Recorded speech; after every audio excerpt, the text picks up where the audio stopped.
Talk me through, first of all, how the IPL came about, and second of all, that obviously Pakistani players were allowed to play, and obviously now in this current day are not allowed to play. Yeah. So same way in '83, India win the World Cup. There's a craze about cricket in India, right? 2007, they win. That's the first World Cup I think they win since, but it's a different format, so it's a different trophy. But that format starts becoming a huge topic of interest in the nation. There's demand for more cricket, more entertaining cricket, fast-paced. Basically, cricket was heading in a direction... More fours, more sixes, exactly. More entertainment. It's more entertainment, because anyone who doesn't follow cricket would say about it that it's a bit boring. It's slow and long. It takes up your whole day. Yeah. T20 comes along and then it's, compared to before, you can digest it in 3 to 4 hours. 4.5 hours, yeah. So it's much more digestible, and what you're seeing is like many more events, right? In cricket, every ball is an event. Comparable to other sports now. Sometimes it's not as foreign as before. Exactly. It's now a lot more digestible to the viewer, to the consumer.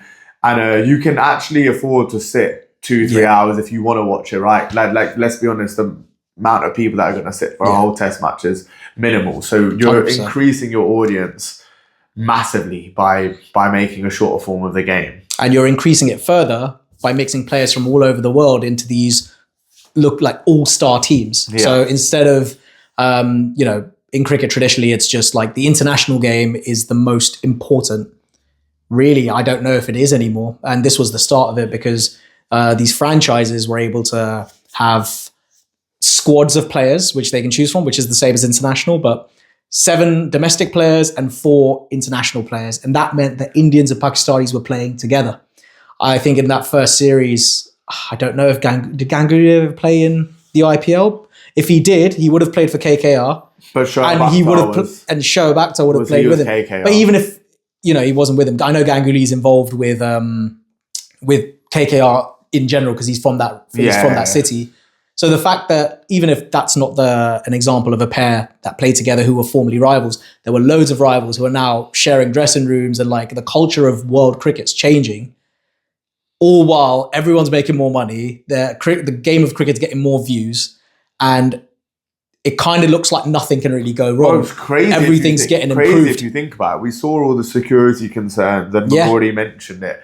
That was literally in 2004. And then obviously 4 years later, in 2008, the IPL came. That's a pretty quick acceleration from security concerns to, oh my God, they're playing in the same team, compared to obviously as we talked about before and how big the tension was. So I think that was like a huge, obviously we're going to talk about what happened, but a huge step in the right direction. The fact that they were even in the same dressing room, because they couldn't even share a pitch before. Yeah. Or even India didn't even tour Pakistan until 2004. They hadn't been to Pakistan for 15 years. So 15 years to then playing to all of... 15 years of not playing to then playing to all... Then another 4 years sharing a dressing room. It was quite mad. No, it was a very quick change, and it was all heading in the right direction. And to be fair, one thing they didn't point out, since that year, 2007, when they did share the dressing rooms, and like the culture of cricket just became a bit more global, like the same kind of culture across different countries. So there wasn't as much beef between the English and the Australians. There wasn't as much beef between the Indians and the Pakistanis. And that stayed, to be fair. Since then, I don't think the matches themselves have been quite as heated between the players. And the players have a lot more respect for each other. Whereas my dad used to tell me stories of particularly the Pakistani coach from the documentary, Javed Miandad. Yeah. My dad was he was an absolute shithouse. My dad hated him with a passion, genuinely. He was this guy took the piss every single time, sometimes with his performances, but just generally as a bloke. He just didn't like him. But that's what you kind of do when you're rivals. I like that in sport. I'm not complaining about that. But my point is probably the things that maybe would go over the line stopped happening on the field. The digs about, your history, your background kind of thing would have stopped. Yeah. And I think it's not been that bad since, to be honest. I think they've had a lot of mutual respect between the players since that, even if they don't get to play with each other anymore. Yeah. But I guess that was a good thing. But obviously, talk us through what happened to stop that and why it came to an end, basically. So what did you think of it? Well, then obviously quite quickly after the 1 year later. Yeah, basically 1 year later, after obviously players have finally been together, the IPL started.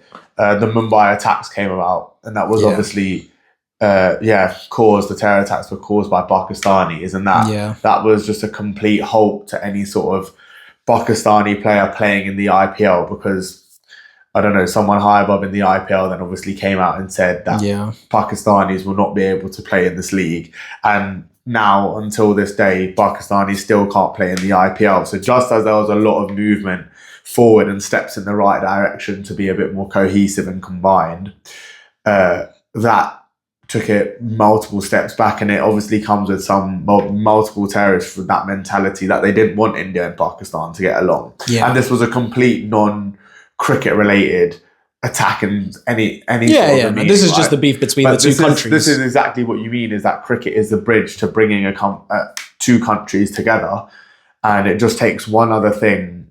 All that progress is just down the drain overnight. Exactly. And I think a question I even ask myself is, well, okay, terrorists attacked, why can't Pakistani players still play? I get it. I looked into it a bit, and it's literally security concerns. I probably still don't understand the nuance of it, but just because I don't get it doesn't mean they don't have a point.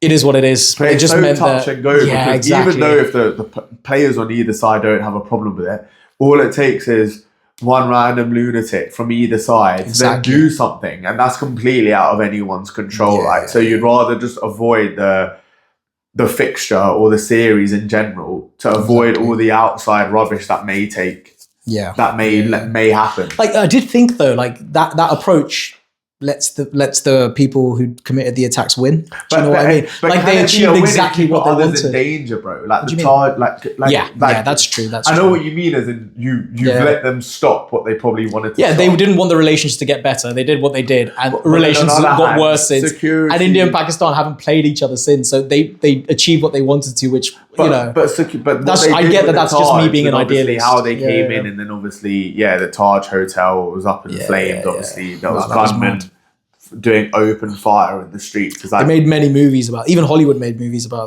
that. Oh, seriously? And I know that, like, what happened was crazy, to be honest. Probably not for this podcast, but exactly. But that's a good way to talk about why Pakistani players don't play in the IPL.